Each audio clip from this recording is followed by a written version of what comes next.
Ladies and gentlemen, boys and girls, welcome to episode 81 of the Be Grey podcast. On today's episode, we are previewing week 5 of college football. Big weekend, probably the biggest thus far.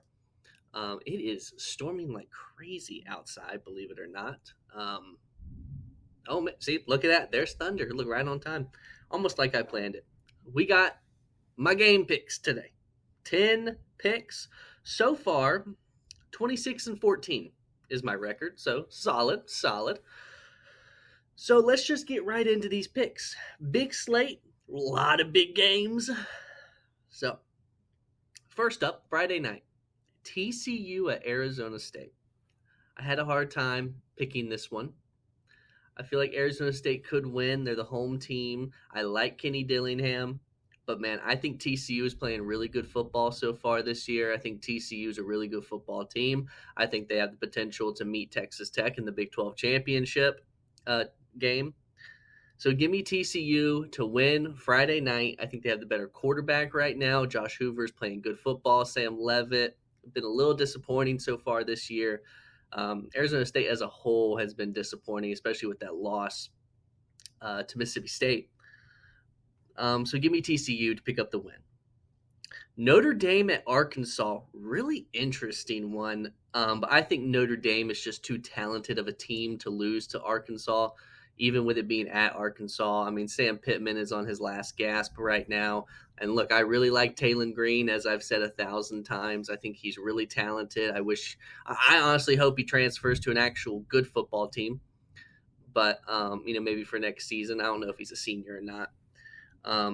I think Arkansas loses this game, and then I think we get a notification from ESPN on Sunday, Monday, that Sam Pittman's been fired. That's what I think.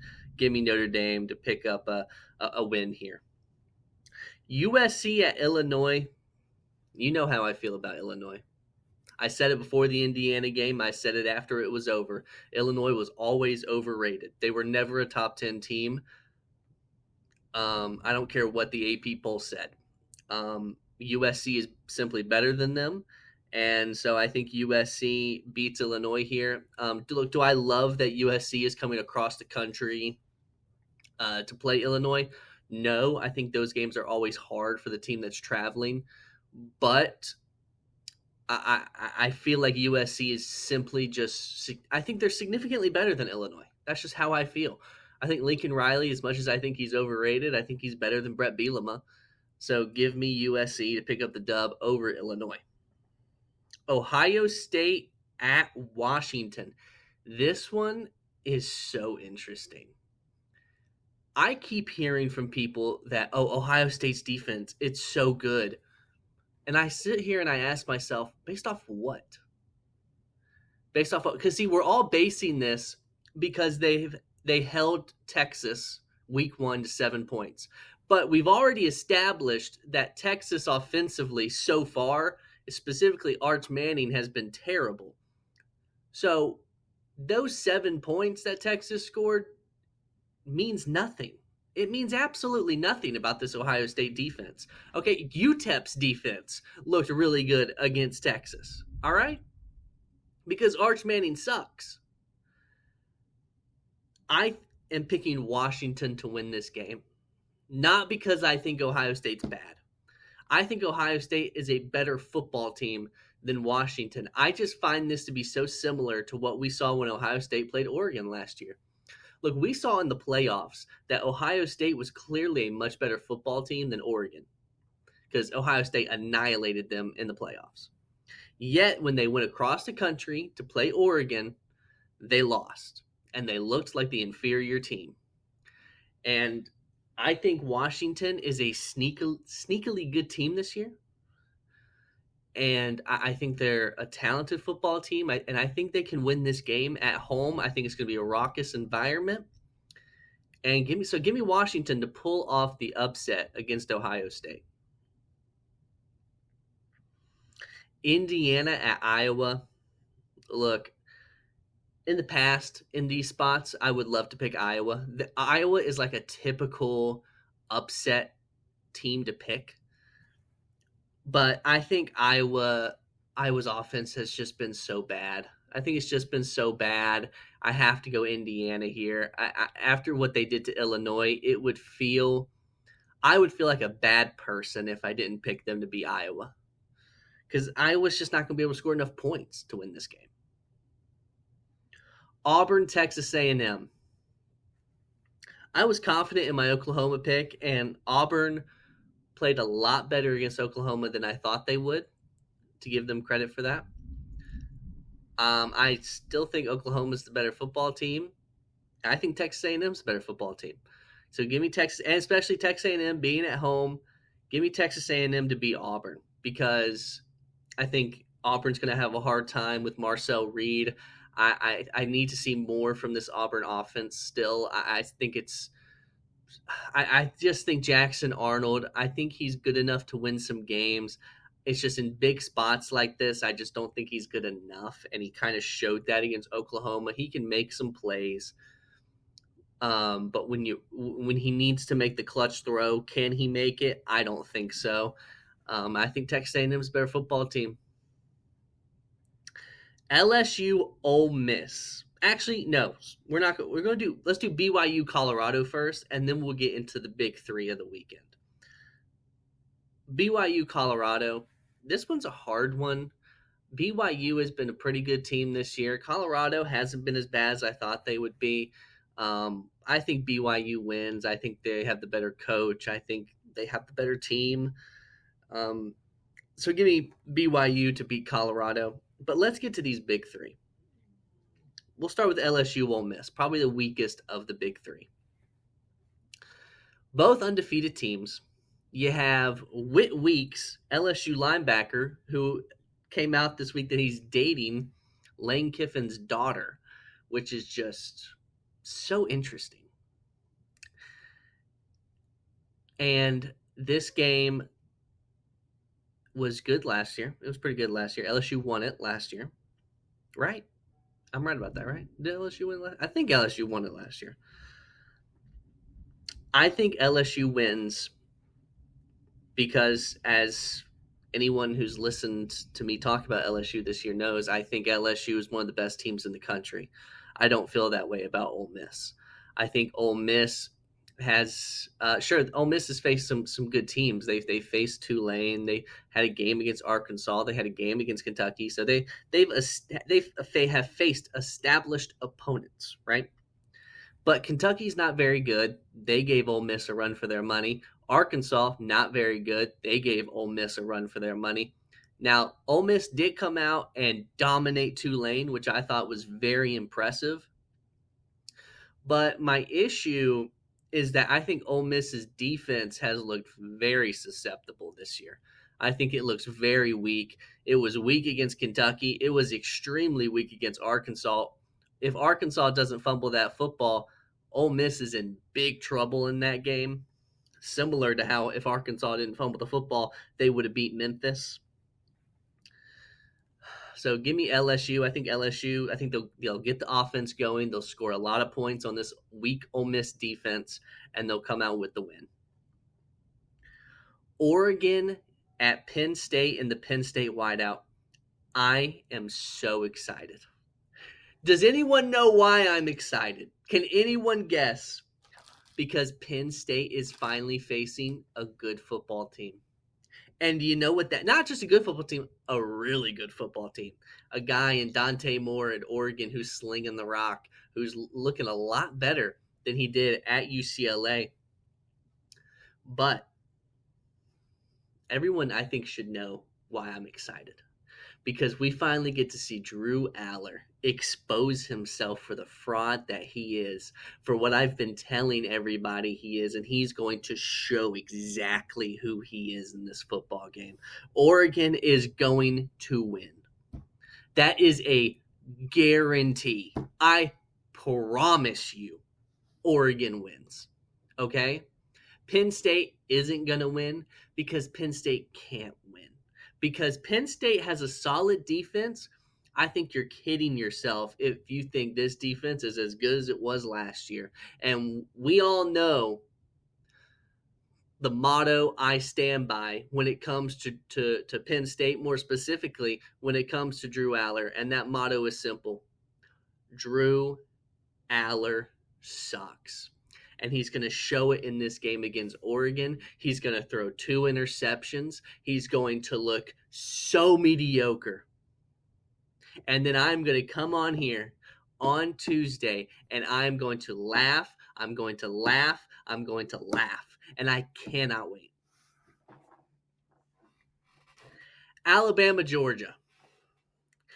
I'll put it to you like this. I told you on Tuesday I'm picking Georgia. For my health, Georgia better win this game. Everything is in Georgia's favor, other than the fact that it looks like they'll be without their starting right tackle, which I don't love. But everything else is in Georgia's favor. You have Alabama, yet Kirby gets Alabama finally in Athens. Alabama has had their worst games under Kalen DeBoer on the road. You talk about Vanderbilt last year. You talk about Florida State this year. You talk about Oklahoma last year. You talk about Tennessee last year. All those games, their worst performances, all on the road. This team struggles on the road under Kalen DeBoer. And if Georgia can establish themselves early, if they can just run it down their throats and get a lead, this Alabama team mentally will crumble. They will collapse. We saw it in the Florida State game. And everyone's saying, oh, Ty Simpson, he's looked so good since that game. Yeah, because he got to play Louisiana Monroe and Wisconsin. Wisconsin sucks. Give me a break. Did you see Gunnar Stockton against Tennessee? That's a real performance. And this time, Gunnar Stockton gets to be at home, and he's had a bye week to get even better. Because quite frankly, if Kirby and this Georgia team, if they lose this game when there's so many things going in your favor, Alabama looks weakened. You're the better head coach. You're at home. You have a more talented roster than Alabama right now. You better not lose. Because if you do, then right after I get done laughing about Drew Aller, I am going to be raging and ranting about how Georgia and Kirby clearly have an Alabama problem. It was not a Nick Saban thing. It's clearly an Alabama thing that we can't get over. And does it mean that you can't win a national championship? Of course it doesn't mean that. But boy, will it piss me off. And look, it worries me that so many people are picking Georgia to win. That worries me. But can you just come out and just dominate these fools? Please? Can you just come out and just act? You know what I want? I want something similar to what we saw, what year? 2017 or something like. I think it was 2017, where Georgia was playing Florida. This was the year Georgia went to the national championship. Jake Fromm was a freshman. Georgia was playing Florida. And they played angry and blew out Florida. And I was at the game, actually. I was in Jacksonville. First Georgia-Florida game I'd ever been to. The only one I've ever been to. It was a blast. And Georgia just crushed them. Now, is this Alabama team as bad as that Florida team? No. But it wasn't just about that Florida wasn't a very good football team that year. Georgia came out and they played angry. They played pissed off because they got it into their heads that they were just sick and tired of Florida year in and year out beating them. Whether Georgia was the better team or not, it just felt like Florida was always just this thorn in our side. And that year, they came out and they just played angry, played pissed off, and annihilated them. That's what I want to see. Come out with some fire. Come out with some passion. And just come out angry, ready to rip their hearts out, please. That's what I want. That's what I want to see. That's what I better see. Because I know I'm tired of constantly, like, every time Alabama's on the schedule, oh, well, you know, I feel good about all these other games, but this game, who knows? Probably a loss, but hey, I'm sick and tired of feeling that way. So come out there and win the game and dominate these fools, man. That's what I want to see. Establish the run it down their throats again and again and again. Get Zachariah Branch the ball. And please, on everything, can we cover the deep ball? Please. I better not see Ryan Williams catching a pass against two of our corners, doing a spin move and heading to the end zone. I better not see it. I better not see the type of deep ball coverage that I saw against Tennessee. I better not see it. Because I'm going to lose my mind. The game hasn't even happened. I'm already angry. I'm already angry just thinking about the fact that we might lose.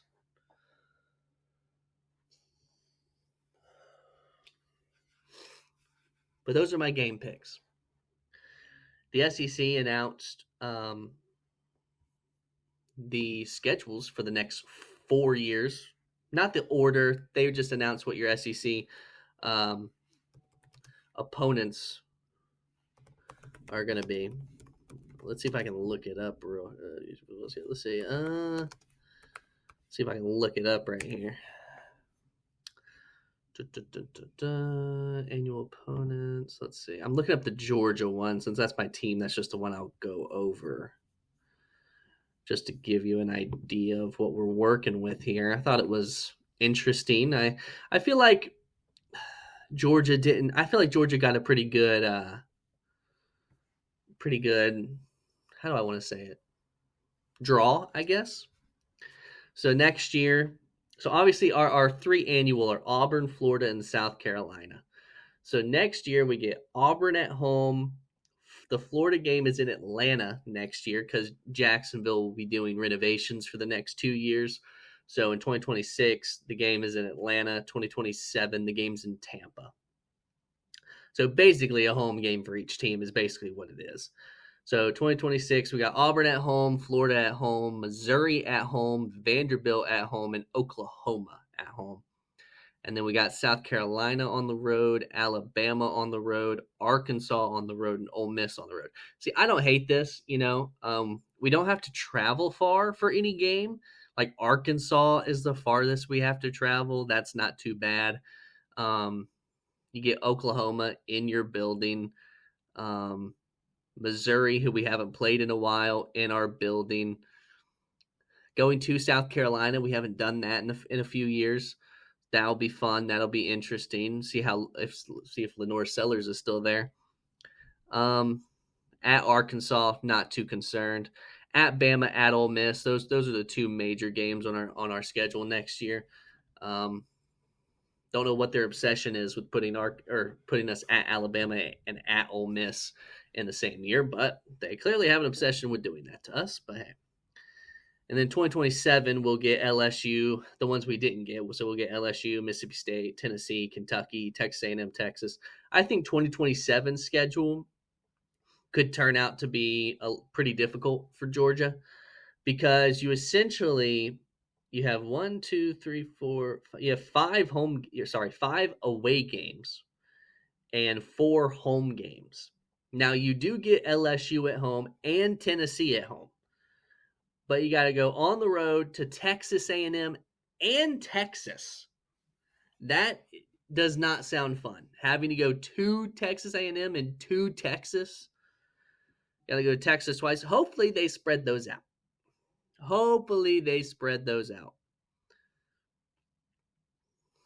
And then at Kentucky turns out to never be fun for Georgia.